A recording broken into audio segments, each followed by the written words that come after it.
asupina sinang Chiluji nang raji puana ki me pi arvile langtame arele langtame nang raji sila nang turbom de nang ne ong asupina sinang Chiluji nang raji puana ki me pi arvile langtame arele langtame nang raji sila nang turbom de nang raji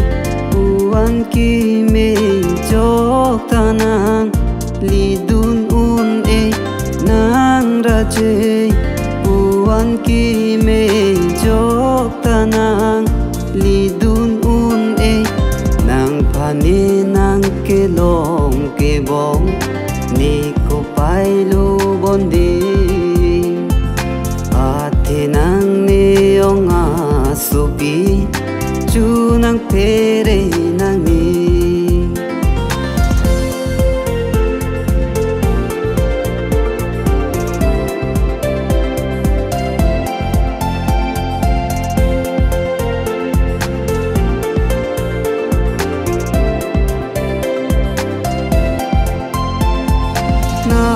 sinang Chiluji manang sini pe kok nang pangdon bong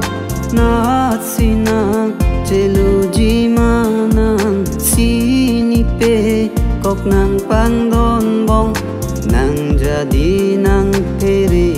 nang ni kang hon la ni phan ke ate nang ne ong asupi chu nang pere nang ne ong asupi na sinang Chiluji nang raji puana ki me pi arvile langtame arele langtame nang raji sila nang turbom de